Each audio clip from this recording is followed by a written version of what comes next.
2024 के चुनाव को लेकर सभी राजनीतिक दल जिस तरह से पूरी तैयारियां किए हैं, वहीं उत्तर प्रदेश की कन्नौज लोकसभा सीट को लेकर तेज प्रताप यादव को समाजवादी पार्टी ने अपना प्रत्याशी बनाया है। हमारे साथ तेज प्रताप यादव है, हम इनसे जानते हैं तो प्रत्याशी बनाए जाने के बाद किस तरह की तैयारियां तेज प्रताप जी आप करने जा रहे हैं अपने यहाँ वहां पर कन्नौज क्षेत्र। देखिए राष्ट्रीय नेतृत्व ने जो भरोसा जताया है और कन्नौज से प्रत्याशी बनाया है। और मेरी कोशिश ये रहेगी कि उनके भरोसे पर, उनकी उम्मीदों पर खरा उतर सकूं और कन्नौज की जनता का आशीर्वाद स्नेह मुझे मिलता रहे।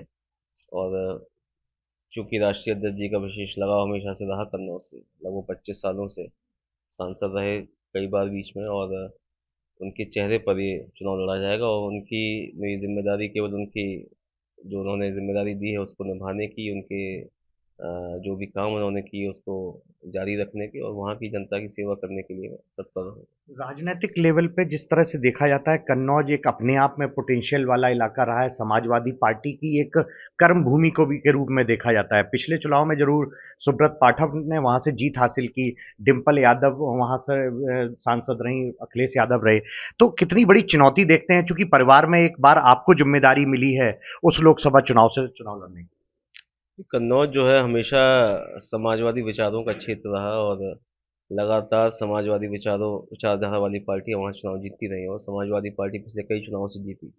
पिछली बार बहुत कम अंतर से हम लोग किसी परिस्थिति के कारण चुनाव हार गए, लेकिन वहाँ की जनता हमेशा समाजवादी पार्टी के साथ में, वहाँ के लोगों का भरपूर स्नेह और आशीर्वाद मिलता रहा। और चूंकि राष्ट्रीय अध्यक्ष जी के लिए एक तरह से उनका घर की तरह उन्होंने हमेशा माना और बहुत ज़्यादा लगाव कन्नौज से है। मुझे उम्मीद है कि इस बार भी उनके चेहरे पर और मेरी मेहनत पर कन्नौज के लोग आशीर्वाद देने का काम करते हैं। अखिलेश यादव जी ने भी बहुत काम किया है वहां, डिम्पल यादव जी ने भी किया, और डेवलपमेंट की बात समाजवादी पार्टी करती है।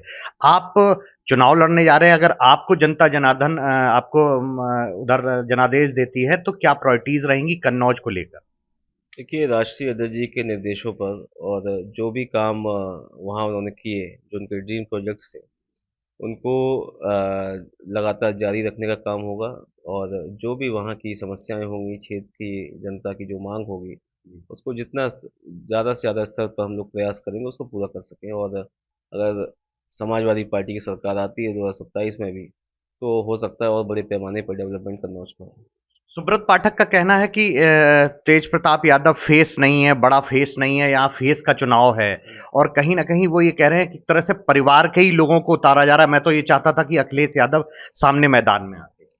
देखिए वो प्रत्याशी हैं, कुछ भी कह सकते हैं, लेकिन जिस तरह का विरोध भाजपा का सामना करना पड़ रहा है, भाजपा को विरोध का, और इस बात को कन्नौज की जनता और हर वर्ग के लोग वहाँ जानते हैं कि किस प्रकार का 5 साल का कार्यकाल रहा भाजपा का इस बार। और हार उनके सामने है और हार की बौखलाहट में अनर्गल बयान दे रहे हैं, उस बारे में ज़्यादा कुछ कहना नहीं चाहता।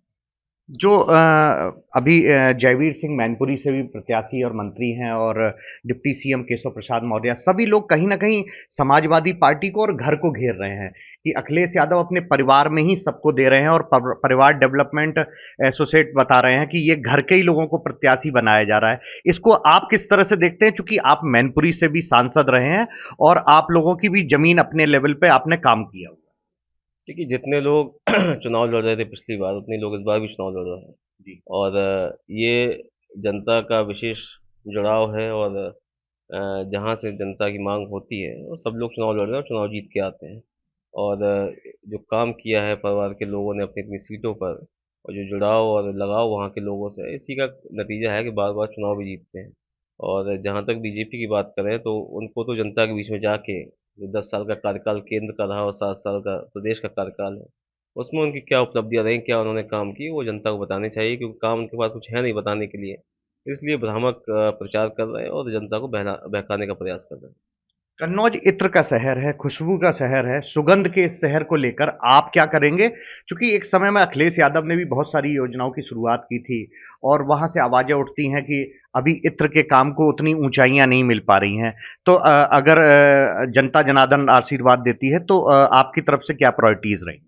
देखिए इत्र के लिए और परफ्यूम का जो इंडस्ट्री है बहुत बड़ी कन्नौज की, उसके लिए तमाम कार्य राष्ट्रीय अध्यक्ष जी ने किए। और दूसरे देशों के साथ भी जो है एमओयू हुए और परफ्यूम पार्क भी वहाँ पे शुरू किया गया।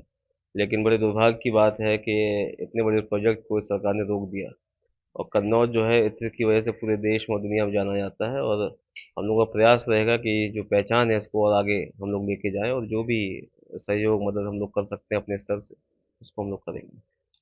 एक लास्ट सवाल, कितने की जीत मानते हैं जिस तरह से आप और उत्तर प्रदेश में कितनी सीटें आप की लाने क्या है इस गठबंधन का?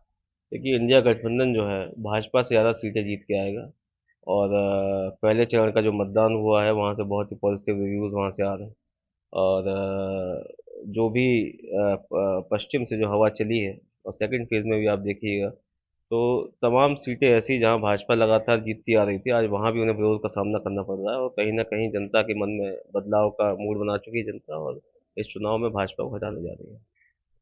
चौथे चरण में आपका मतदान होना है और तीसरे चरण में मैनपुरी का, चूंकि डिम्पल जी वहां से चुनाव लड़ रही हैं, किस तरह से देख रहे हैं और किस तरह की हवा बढ़ती जा रही? देखिए मैनपुरी में बहुत ही रिकॉर्ड मतों से इस बार डिम्पल जी चुनाव जीतेंगी और भाजपा के लोग केवल शोर मचाने का काम कर रहे हैं चूंकि सरकार में है काम कुछ किया नहीं मैनपुरी के साथ हमेशा दुर्व्यवहार किया गया और आज जब चुनाव का समय उनको पता है कि हार उनके सामने है और इसी तरीके से जब फोर्थ फेज में जाएगा इलेक्शन तो वहां भी जो है बड़े मतों से पार्टी जीतेगी। तो ये तेज प्रताप यादव हैं जिनका कहना है कि जो उत्तर प्रदेश में जो गठबंधन है, गठबंधन अच्छी सीटों के साथ उत्तर प्रदेश में अपना परचम लहराएगा और कन्नौज, मैनपुरी, फिरोजाबाद ये सभी सीटें जो हैं वो समाजवादी पार्टी अच्छे अंतराल के साथ जीतेगी। कैमरामैन अमोल कठेरिया के साथ अमित मिश्रा, एबीपी न्यूज, इटावा।